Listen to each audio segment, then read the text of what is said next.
আসসালামু আলাইকুম ওয়া রাহমাতুল্লাহি ওয়া বারাকাতুহু। ওয়ালাইকুম আসসালাম ওয়া রাহমাতুল্লাহি ওয়া বারাকাতুহু। আলহামদুলিল্লাহি রাব্বিল আলামিন ওয়াসসালাতু ওয়াসসালামু আলা রাসূলিহিল কারীম ওয়া আলা আলিহি ওয়া সাহবিহি আজমাইন। وقل ربي أعوذ بك من همزات الشياطين أعوذ بك ربي أن يحضروني بسم الله الرحمن الرحيم والشمس وضحاها والقمر إذا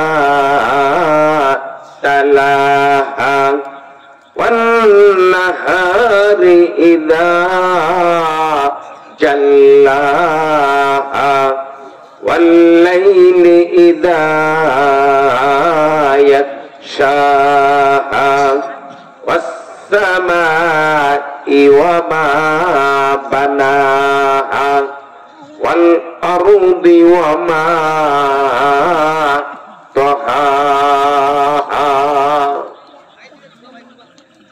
ইরশাদ হচ্ছে ওয়াশ-শামসি ওয়া দুহাহা, আমি আল্লাহ সূর্য তার আলোর কসম করে বলতেছি।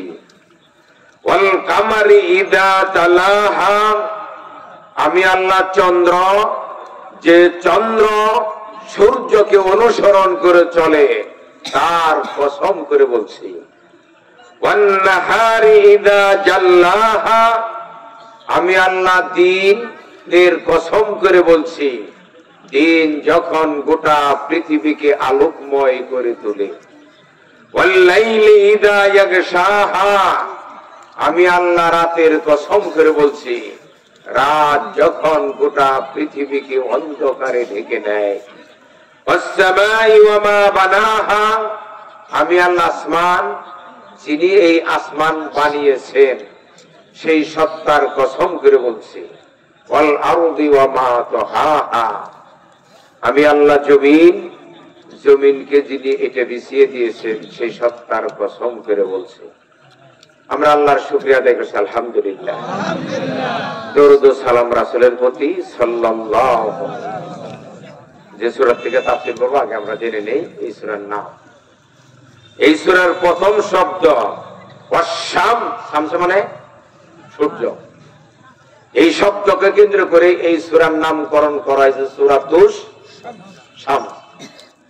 সূরা নাজিল হয়েছে আল্লাহ রাসূলের মুক্তি জীবনের প্রথম দিকে যে সমস্ত সূরা নাজিল হয়েছে, এই সূরা তার অন্যতম সূরা।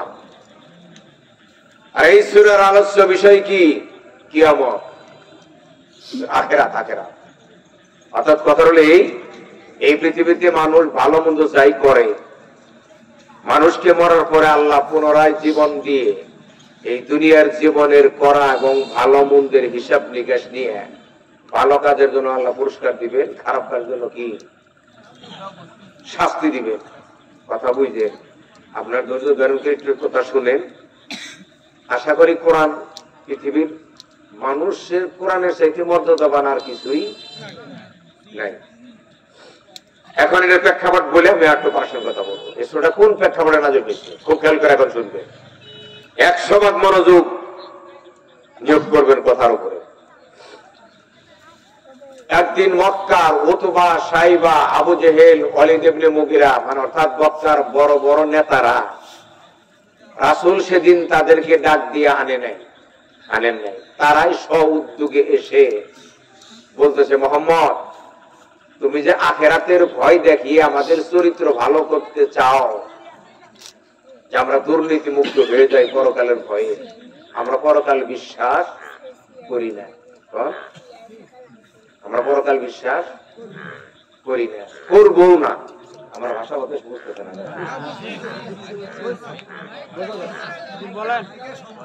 এটা কি ছিল? হ্যাঁ, মাউথ চেষ্টা করেছি, ও ব্যক্তিগত কাছেই তো আছে।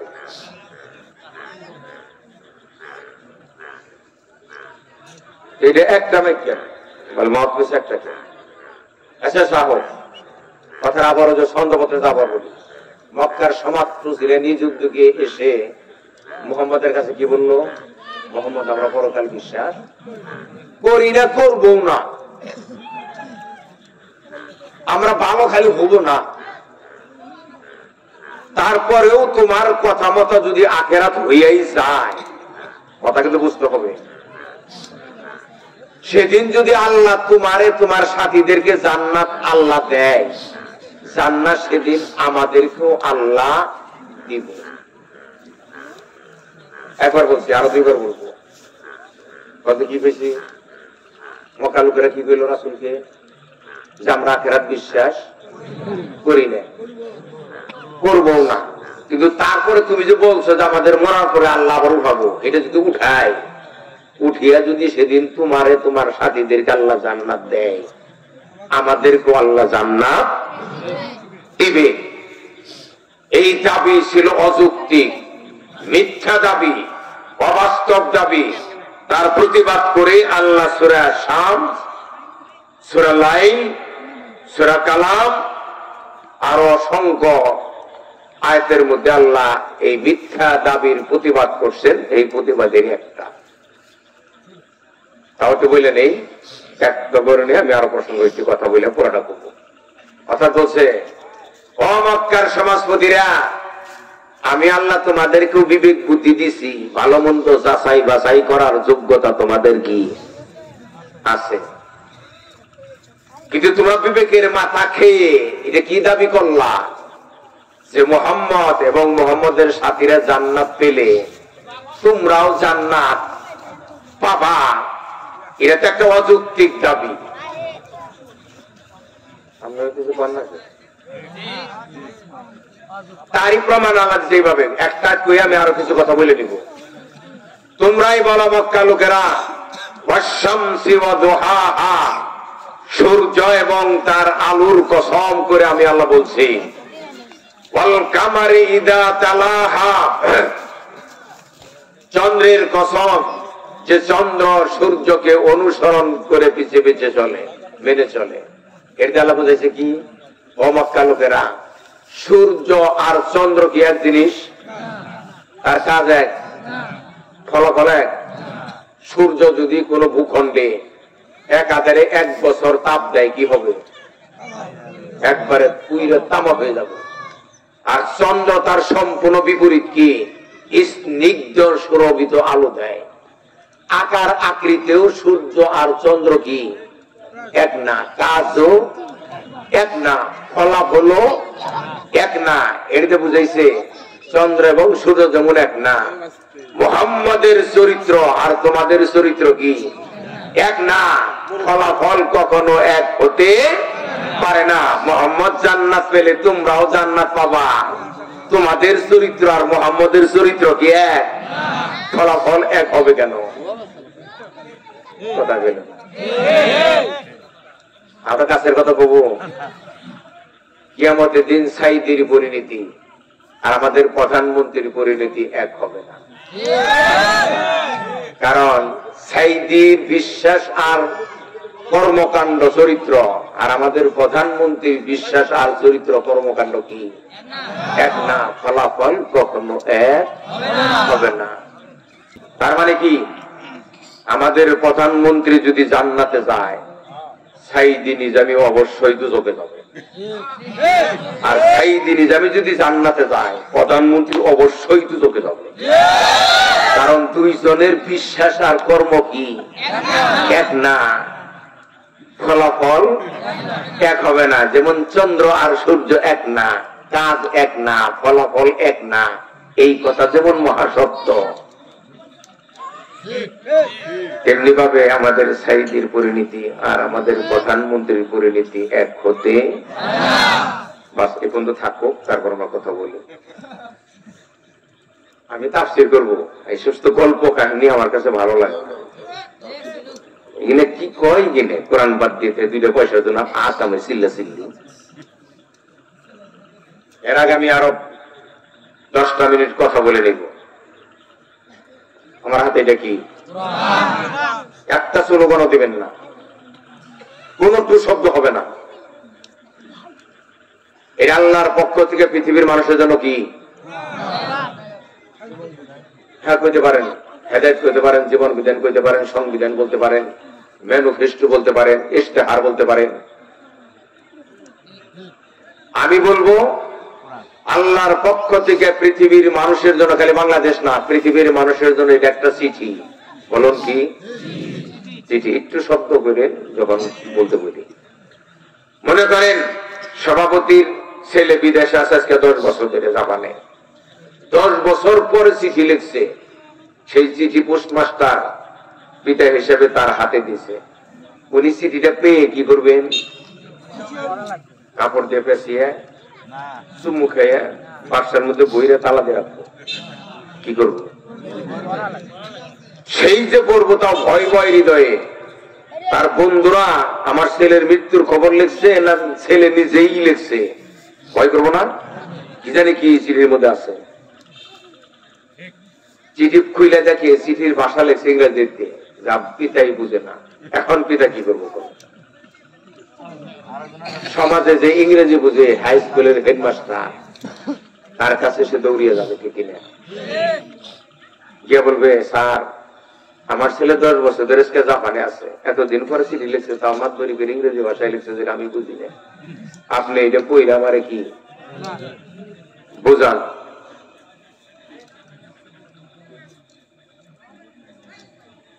চিঠির মধ্যে এখন কইরা বুঝাইতেছে ইংরেজি হেডমাস্টার। পিতা সালাম নিয়ে 2 কোটি টাকা পাঠাইতেছে ব্যাংকে, শহরে ভালো দেখে রাস্তা দেখে 600 জায়গা কিনে 5 তলা একটা বিল্ডিং করেন, আর একটা ভালো অভিজাত বংশের মেয়ে দেখে ঠিক করে রাখেন। আমি 6 মাস বা 1 বছর পরে এসে বিয়ে শাদী করবো। এখন এই সিরিজ তিনি পড়েন, এই কাজগুলো তিনি করতে পারবেন কিনা? কথা বলা চিঠি পড়লো না, তাহলে কি হ্যাঁ এটা জানতে পারবো? ছেলে টাকা পাঠাচ্ছে 2 কোটি, জায়গা রাখবার হয়েছে, বিল্ডিং করতে বলছে, মেয়ে দেখে রাখতে বলছে। এখন চিঠি যদি সে না পড়ে তাহলে কি এই কাজগুলো সে করতে পারবে না। খুব খেয়াল করে শুনবে, আল্লাহর পক্ষ থেকে এটা মানব জাতির জন্য কি চিঠি। যারা জান্নাতে যেতে চান তাদের উদ্দেশ্যে আমি বলছি, খুব কষ্ট করে আসছি। ডায়রিয়া হারিয়ে ফেলছি কয়েকদিন আগে, এখন নাম তার মনে নেই। এখন মনে করছি যে একদিন আগে বলে তাহলে যাইতে পারবো, নাহলে তো যাইতেই পারবো না। তারপর থেকে একদিন আগে এরা জানাইছে, সেজন্য আসছি কথা শুনে। যারা জান্নাতে যেতে চান আমি তাদের উদ্দেশ্যে বলছি, জীবনে একবার হলেও, তার মানে বেশি বড় লাগবে, আপাতত কি একবার হলেও প্রথম থেকে নিয়ে শেষ পর্যন্ত আল্লাহর এই চিঠিটা নিজের মাতৃভাষায় কি পড়তে হবে। পরে কবরে গিয়া বলবেন, আল্লাহ তোমার পাঠানো চিঠি আমি আমার বাংলা মাতৃভাষায় পড়েছিলাম, কিন্তু চিঠির অনেক বক্তব্য আমার দুর্বলতার কারণে আমি মানতে পারি নাই, তুমি আমারে ক্ষমা করে দাও। আশা করা যেতে পারে যে আপনি ক্ষমা পাবেন, কিন্তু চিঠি পড়েন নাই। আমার ভাষা বুঝতেছে না? চিঠি পড়েন নাই, ক্ষমার প্রশ্নই আসে না। একটু বিবেক কি করে, আর এই কোরআন নিয়ে কত কাল খেলবে না।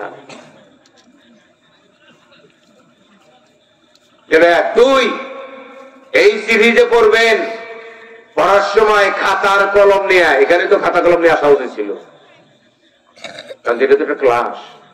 আমি এখন যতই কম বুঝি তবু এখন আমি শিক্ষক, আপনারা ছাত্র। আমার কিছু পয়েন্ট আপনাদের লিখে নেওয়া উচিত ছিল, কিন্তু সমাজ তো খালি কোদাকুদি আর 50,000 টাকা। এই দেশে তাফসীর করলে কোরআনের তাফসীর খালি সাইদি করছে, আর গুলো সব বাহানা। চিঠি পড়বেন কি নিয়ে এখন? তো এই যেমন খাতা কলম নিয়ে। হ্যাঁ, মাথায় কি কারণ শুনেন, খেয়াল করেন না? কেন খাতা কলম নিবেন? এই চিঠি পড়তে গিয়ে দেখবেন পাতায় পাতায় আল্লাহ কোন না কোন কাজের আদেশ করছে, কোন কাজ নিষেধ করছে, নাই? আদেশটি এক সাইডে লিখবেন, নিষেধটি এক সাইডে লিখবেন। আদেশটি মানবেন, নিষেধটি বর্জন করবেন, একবার এটাই জান্নাত। কোন পীরের দরবার জানাবো না, কোন হুজুর দরবারে রান খাওয়াবো না।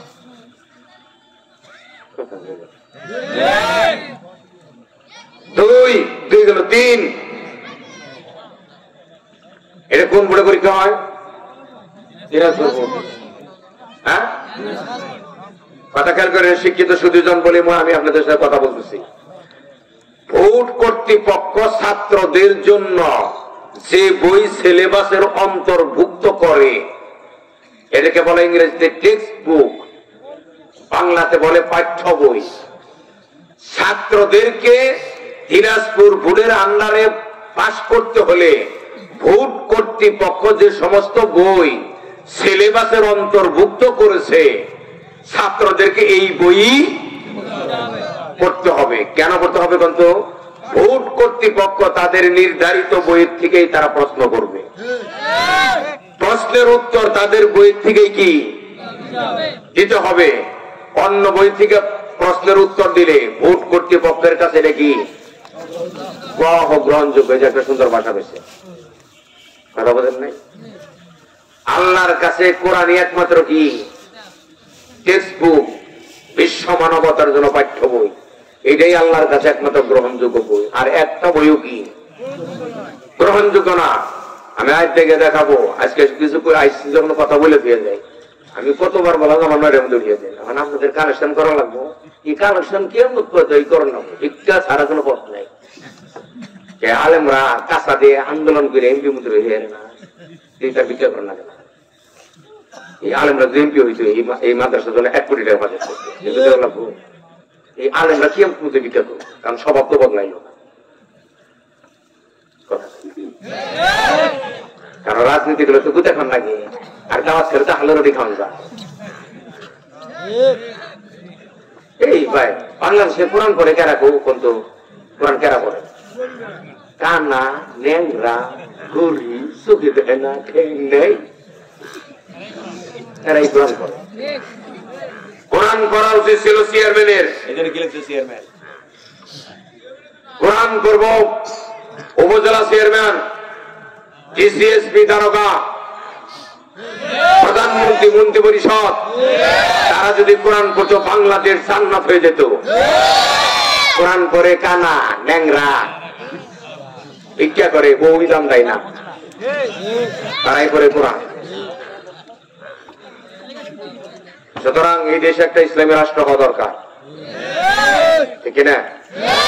তবে হবে, আর কিছুদিন অপেক্ষা করতে হবে।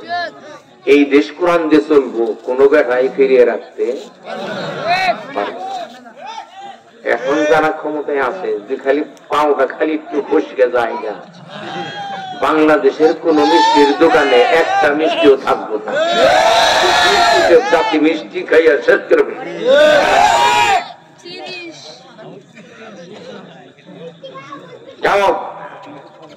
আপনারা শুনলে পড়া, তারপরে কষ্ট করে আমি কথা বলবো। আমার যদি ফজর পর্যন্ত বলতে বলেন আমি ফজর পর্যন্ত, কারণ লেখাপড়া কইরাইছি না হুজ সরফ আলাকাত মানতে, ইউনিভার্সিটির মা। কথা শুনুন, আল্লাহ কোরআনে বলছে মানব জাতির কাছে কি প্রচার করার কথা বলছে? কোরআন। আপনি হাদিস প্রচার করার কথা কোরআনে বলেন, আপনি করতেও পারবেন না, করা উচিত না। তারপর করেন কি প্রচার করবেন? কোরআন। দেখেন সূরা মাইদা 67 নম্বর আয়াত, এই ব্যাপারে আমি কথা বলে নেই, একবারে শাব্দিক অনুবাদ করব। তারপরেও আমার ভুল হতে পারে, কোন দক্ষ আলেম যদি অনুবাদে ভুল হয় বলে দিবেন, আমি মেনে নেব। গ্রামারে ভুল হয় বলে দিবেন, মেনে নেব। কিন্তু আপনি ভুল ধরার আগে আপনি নিজে কিন্তু জানাবেন, আন্দাজে ভুল দিলে কিন্তু খবর আছে। ইয়া আইয়ুহার রাসূল অর্থ কি? এই কথাটাও জানেন না? কত বছর ধরে কোরবানি ছেড়ে দিতে 31তম মাহফিল। হে রাসূল বাল্লিগ মা উনজিলা ইলাইকা মির রাব্বিক। আমি খালি অনুবাদ বলবো যে আল্লাহ বলছে কি আর এই জাতির মানুষ করছে কি। হে রাসূল তোমার কাছে তোমার প্রভুর পক্ষ থেকে যে কোরআন অবতীর্ণ হয়েছে এটাই তুমি মানব জাতির মধ্যে প্রচার করো। দেখেন ভাষা দেখেন, ওয়াইল্লাম তাফআল, এই কোরআন যদি তুমি মানুষের কাছে প্রচার না করো, ফামা বাল্লাগতা রিসালাতাহু, তাহলে প্রমাণিত হবে তুমি নবুয়তের দায়িত্বই পালন করো না। কত বড় হুমকি! ওয়াল্লাহু ইয়াসিমুকা মিনান নাস, কোরআন নিয়ে ময়দানে নামো, কোরআন বিরোধী শক্তির হাত থেকে রক্ষা করার দায়িত্ব আল্লাহ। তার মানে কি? অন্তু কোরআন প্রচার করলে বাতিল রে খেপে, হাদিস প্রচার করলে বাতিল রে খেপে না। দিকে এদেশে যত মাদ্রাসার নাম কি বলতো?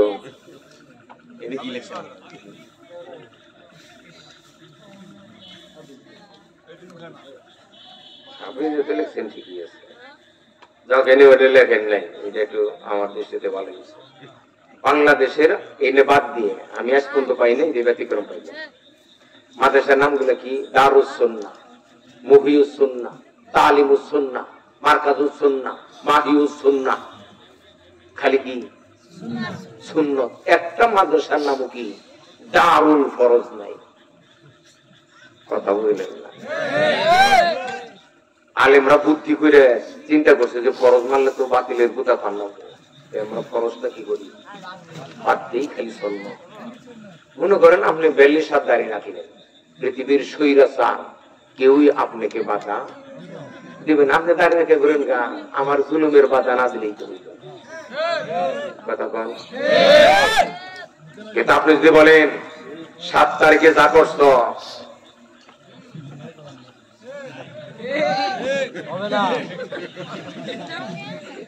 বুঝলেন নাই, 7 তারিখ এটা আপনি বাধা দেবার চান, বাতিলটা আপনার একবারে ঠ্যাং ভেঙে ফেলবে। কারণ অন্যায়ের বাধা দেওয়া কি খরচ, ন্যায়ের আদেশ করা কি খরচ।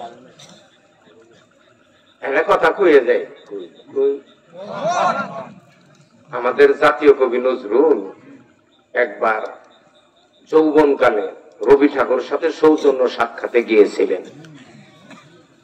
নজরুল যখন রবি ঠাকুরের সামনে গেছেন, নজরুল যৌবনকালে কি ছিল? কোকরানো বাপরি, বাঘের বাচ্চা। নজরুল যখন রবি ঠাকুরের সামনে গেছে, নজরুলকে দেখে রবি ঠাকুর বলছে, নজরুল করিয়াছ ভুল, দাড়ি না রাখিয়াছ চুল। নজরুল বুঝে ফেললো আমি মুসলমান কবি, আমার দাড়ি নেই। আর হিন্দু কবি তার কত বড় দাড়ি, আমার তো ধিক্কারি করলো। নজরুল ওখানে আর প্রতিবাদ করে নাই, সৌজন্য দেখা সাক্ষাৎ কইরা ফিরে আসছে বাড়িতে। বাড়িতে এসে জবাবি কবিতা লেখা রবি ঠাকুর কাছে পাঠিয়ে দিছে। লেখছে, রবি ঠাকুর রাখিয়াছ দাড়ি, করিয়াছ বেহেশতেরি আশা, খোদা কি বাবুই পাখি তোমার দাড়িতে বাঁধিবে বাসা। ইমান নাই, চরিত্র নাই, দাড়ি রাখলেই জান্নাতে যাবা গা।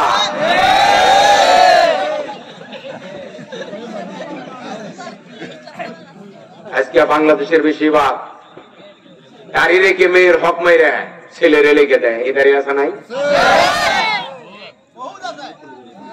তুমি মেয়ের হক মেরে দাড়ি রাখো, তোমার লজ্জা করা উচিত। তুমি রাখলা কি আর করলা কি? রাখছো কি সুন্নাত, মেয়ের হক মারছো কি করছো? আজকে কুয়ে দিয়ে যাবো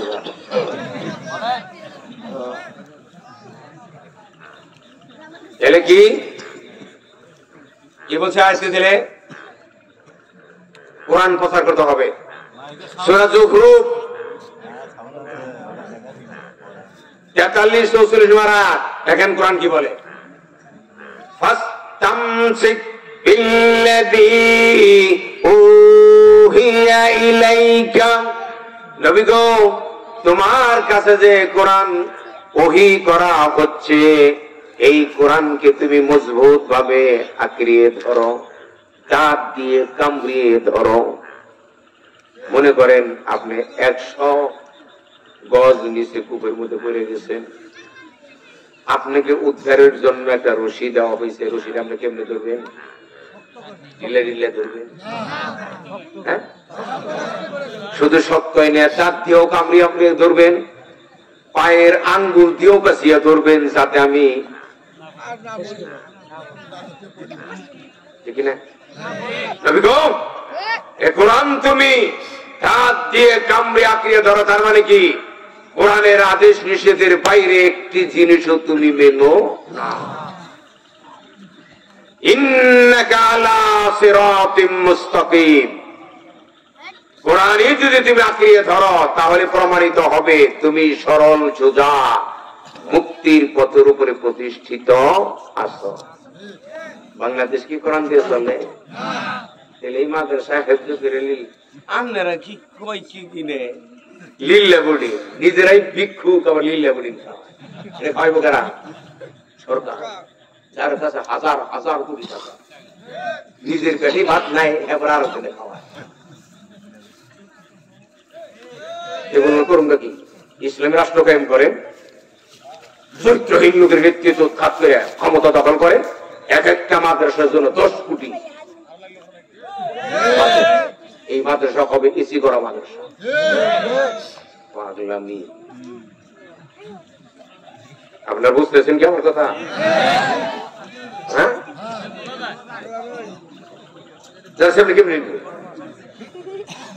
একটা মাইকে মাউস দিয়ে দেওয়া, বাতিতে গান গাই 10-12টা মাউস থাকে, আর আমাদের একটা দিয়ে দিচ্ছে তো আমার এটা তেল আমি কথা কমে দেখি।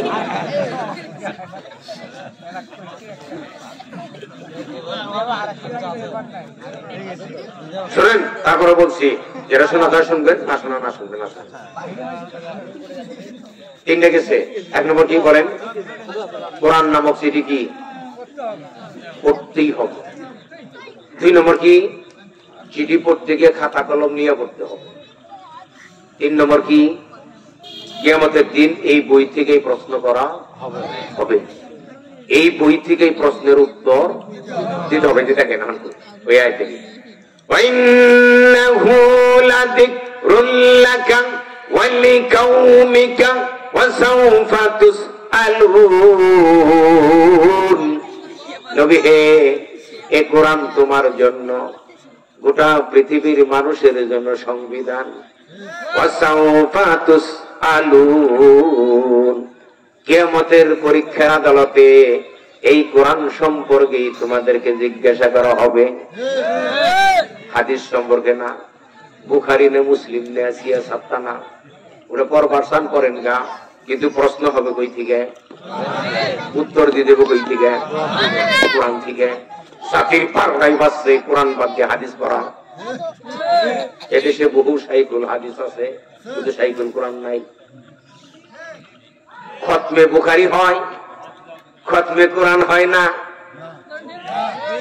দাওরাই হাদিস হয়, দাওরাই কোরআন হয় না। এ জাতির কপালে দুর্যোগ হবে না, থেকে হবেটা কি?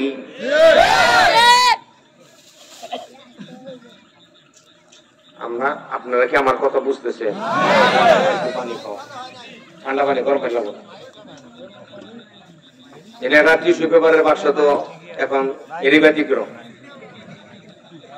এখনকার মঞ্চে একটা টিস্যু পেপার পানির বোতল থাকে না, এটা তো কোনোদিন দেখিনি।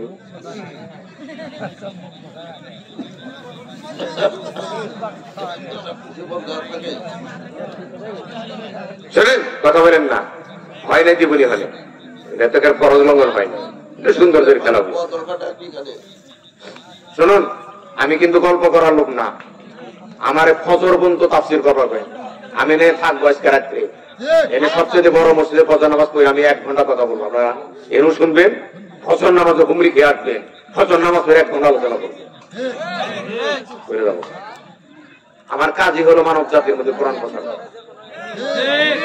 দেখেন, আওরায় বলি, এটা বড় আয়াত বলবো, বড় আয়াত। সূরা নাম 6 নম্বর সূরার 50 নম্বর আয়াত। কোন যদি আপনি পৃথিবীর মানুষের কাছে বলুন মানে কি? প্রচার করুন। বলুন মানে কি? এই পৃথিবীর মানুষ এটা করো। কোন বলুন মানে কি? এই পৃথিবীর মানুষ এই কাজ করো না। কাজ কয়টা? করো, করো না। জি জি, কোরআন ঠান্ডা মাথায় বুঝবেন। কথা কি ঠিক না? কিছু কাজ করো আর কিছু কাজ করো না, দুইয়ের সমন্বয়ে। এদেশে কথায় কথায় খালি নামাজ, এই কথা বলা ঠিক নেই। বলতে হবে আসল পৃথিবীর মানুষ আমরা আল্লাহর আদেশ নিষেধ মানি, ঠিক কিনা? নামাজও একটা আদেশ, খালি নামাজের কথাই গাও, অন্য কোনো ব্যাপার লাগে না। কোন সমস্যা নাই তো? না বুঝছেন? বল নবী আপনি বলুন, লা আকুলু লাকুম ইনদি খাযাইনুল্লাহ। ও পৃথিবীর মানুষ, আল্লাহর ধনভাণ্ডার আমার কাছে আসবে, এই দাবি আমি রাসূল করি না। আমার কাছে আল্লাহর ধনভাণ্ডার আছে, তোমরা ইসলাম কবুল করবা আর কোটি কোটি টাকা দিয়ে দিমু, বড় লোকই হয়ে যাবা। আমার কাছে আল্লাহর ধনভাণ্ডার নাই। ওয়ালা আলামুল গায়বা, এই আয়াতের উপরে কটা কথা বলি।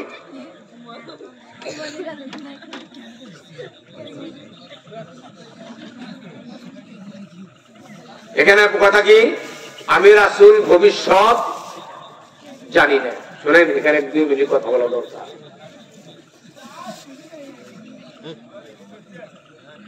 আল্লাহ ছাড়া ফেরেশতারাও ভবিষ্যৎ জানে না। পৃথিবীর মানুষ যদি ভবিষ্যৎ জানতো, 1 ঘন্টার মধ্যে গোটা পৃথিবী ধ্বংসস্তূপে পরিণত হয়ে যেত।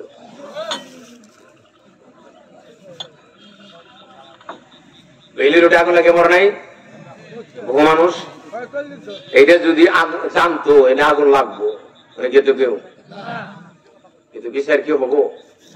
তাদের গাফলতিতে এতটা মানুষ পুরা মরল, বিচার হবে? বাংলাদেশে ভারত কত গুণ বড়,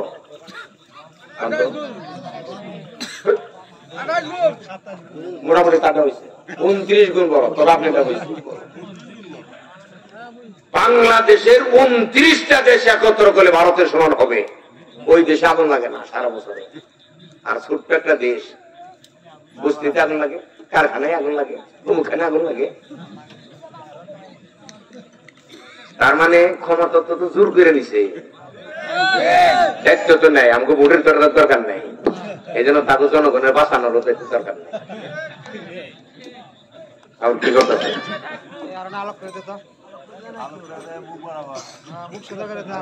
এগুলো দিবেন, তাহলে আমি নোট খাতা বই রাখবো।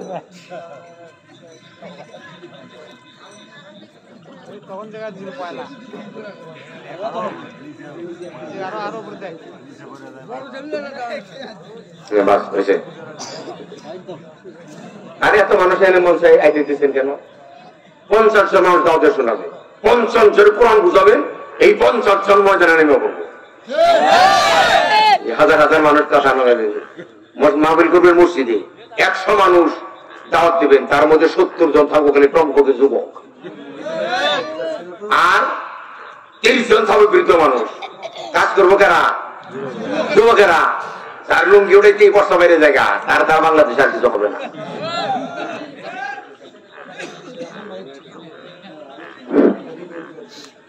কথা শুনুন, কি বলতেছিলাম?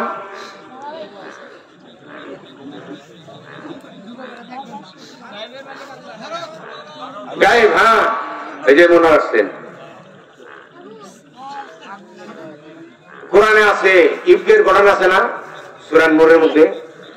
আল্লাহ রাসূল তার এক স্ত্রীর যুদ্ধে গেছিলেন, স্ত্রী প্রাকৃতিক কাজ সারার জন্য একটু বোনের কাছে গেছিলেন। মুনাফিকরা বলল রাসূলের স্ত্রী অন্যের সাথে এক রাত কাটাইছে। এই মিথ্যা অভিযোগ সূরা নূরের মধ্যে আছে। এটা যখন সরিয়ে দিল মুনাফিকরা, রাসূল এবং আয়েশা চিন্তায় বিছনায় পড়ে গেলেন।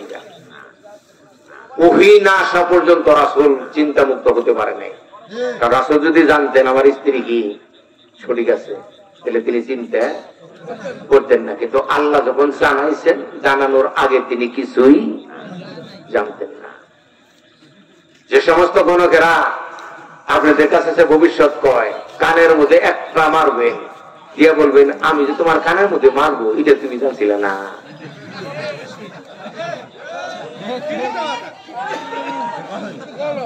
এই ব্যাপারে আমি 2 ঘন্টা কথা বলতে পারি, আর 2 মিনিট করবো।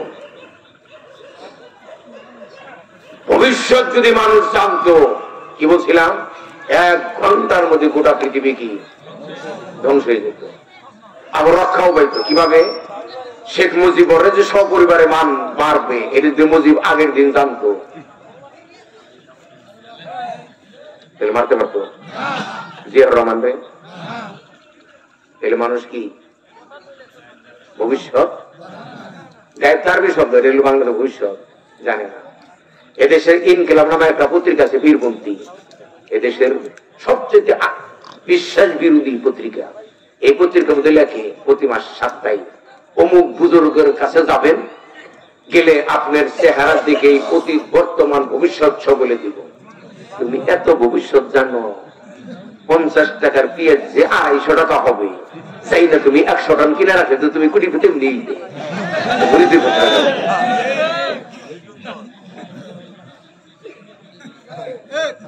ওই যে আমার বাবুল ভাই আমার বাড়ির সাথে গেছে, বাবুল ভাইয়ের সাথে কত চা খেয়েছে কথা বলছে। বাবুল ভাই বাড়ি যে এনে এই যে বাবুল ভাই কইতেছে, আমি আর চিনতেছি না। আমাদের ওখানে জায়গার দাম ছিল 100 টাকা শতাংশ, 1000 টাকা শতাংশ। সেই জায়গার 100 জায়গার তখন 20 থেকে 25 লক্ষ টাকা। যদি এই গাইব জানে, তারা যদি জানতো, তাহলে বউ বিক্রি করে ফেল, টাকা রাখতো, 20 টাকা হওয়ার পরে আর 2টা বিয়ে করবে। মানুষ ভবিষ্যতে জানে? জানে না। এক বছর নবী আপনি বলে দেন আমি ভবিষ্যৎ জানি না। এই যে এনে কথা বললে বিপদ হয় কিনা এটা আমি বুঝতে পারি। রাসূলের ভবিষ্যৎ নামে যে সমস্ত হাদিস বলা হয়, এই হাদিসটাই কোরআনের বিরোধী। রাসূল ভবিষ্যৎ বলবো কেমনে? কোরআন তো বলছে তিনি ভবিষ্যৎ জানেন না। বাংলাদেশে বেশিরভাগ হাদিস হলো জাল হাদিস, মিথ্যে হাদিস। যাও কাপেটুকু বললাম।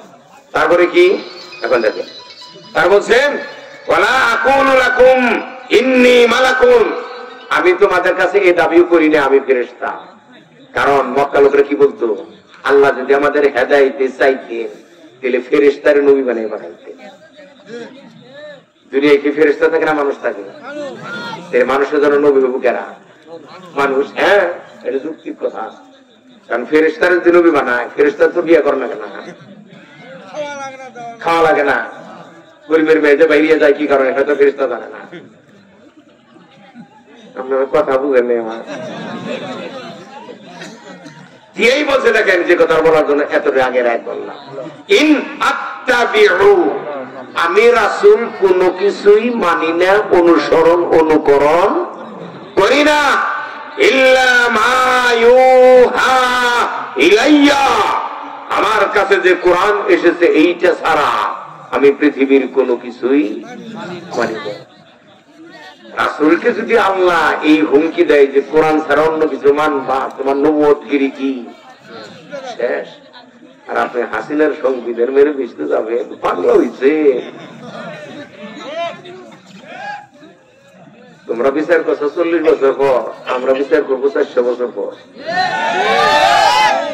জাতির যেভাবে বুক হরণ করে দামি নির্বাচন, নৌকাও তাদের, ইগলও তাদের, কতদিন সুষ্ঠু নির্বাচন হয়েছে। মিছা কথা মানুষ এইভাবে বলে।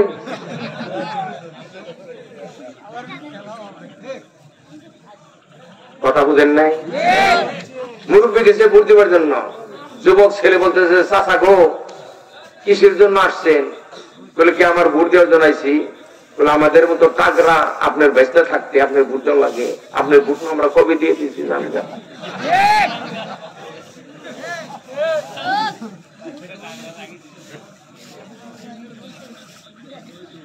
এনেও তোমার কথা বলতে হয় বহু কথা। সূরা আহকাফ 46 নম্বর সূরার 9 নম্বর আয়াত, ইন আত্তাবিউ, একই কথা এই সূরাতে বলছে, আমি মানি না রাসূল কিছু কোনো কিছুই। কবি নজরুলের বিদ্রোহী কবিতা আছে না? হ্যাঁ, শুনছেন কবিতা কোনদিন? তা শুনবেন কি?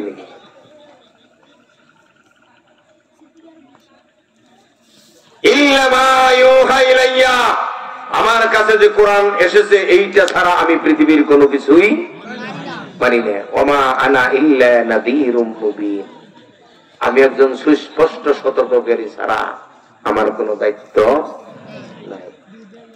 আমরা বলি এটাও সূরা আনামের 106, ওটা বলছে আনামের খালি 50, 106। এটাও আবারও শিখে আমার দ্বারা বুঝে ইত্তাবি, রাসূল অনুসরণ করে চলো, মা ইউহা ইলাইকা মির রাব্বিক, তোমার প্রভুর পক্ষ থেকে তোমার কাছে যে বিধান কোরআন আসতেছে এটাই তুমি শুধু মেনে চলো। আমরা তো হাদিস মানার পাই নাই, আমি তো বীর মানার পাই নাই, আমি তো ফসালে নেশা পড়বার পাই নাই। মানুষ কত নির্মম, কোরআনের অনুবাদ না করে ফাজালে আমল করে, যার মধ্যে 90% মিথ্যা কথা।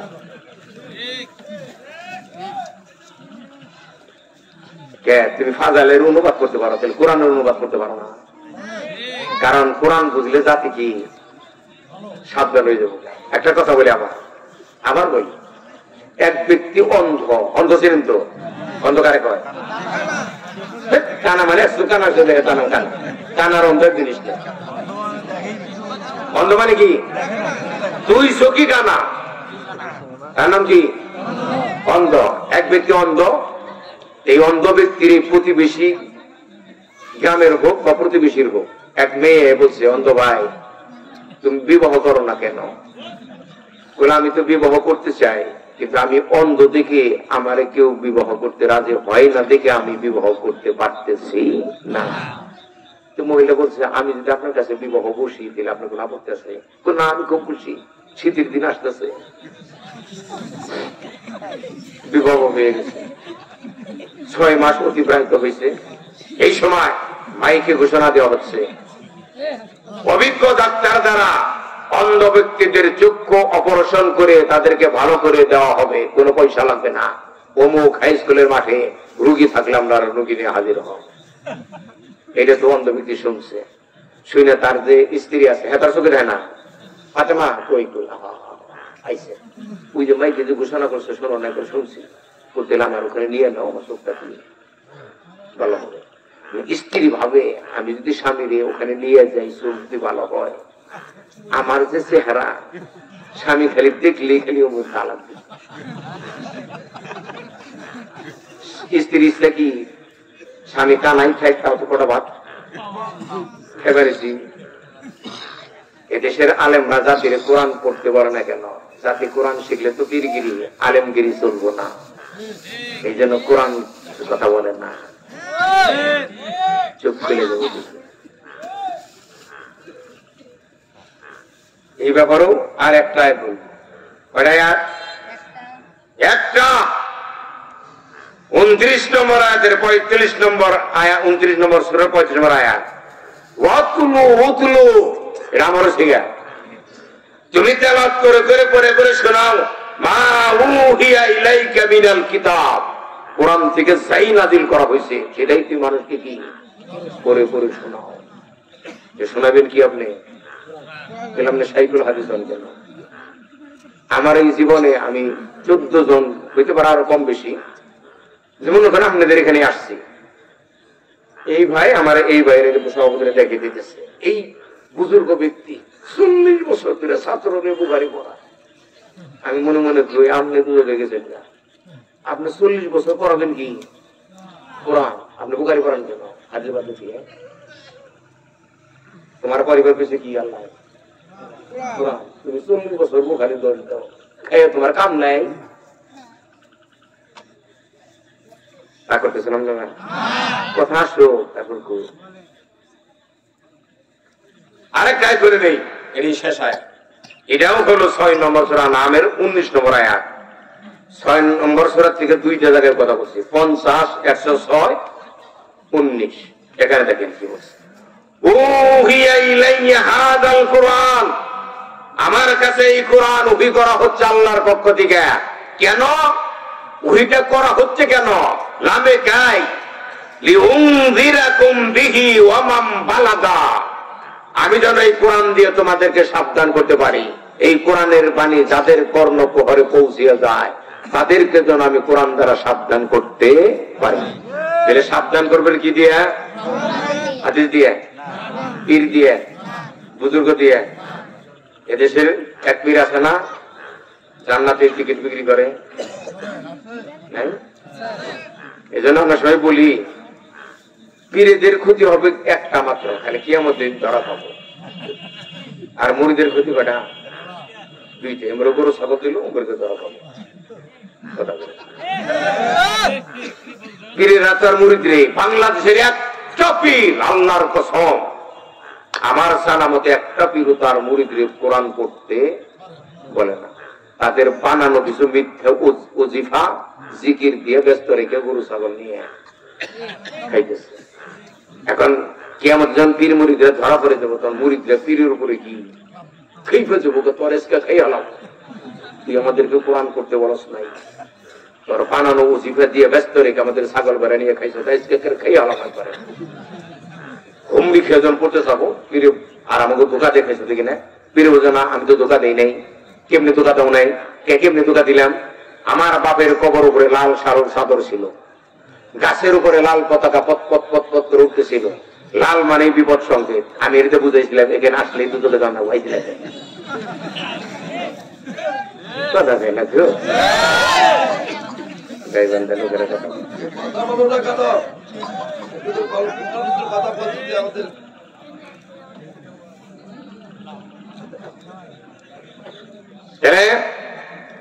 আর একটা কি, এটাই সর্বশেষ কোরআনের ব্যাপারে আমরা বলছি কোরআন নামাজ সিঁড়ি করতে হবে 1 নম্বর।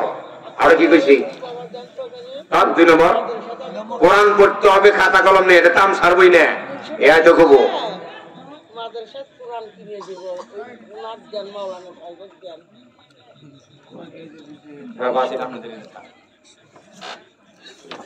উনি বিশ্বাস করছে আমার এই টাঙ্গালে মানুষে, উনি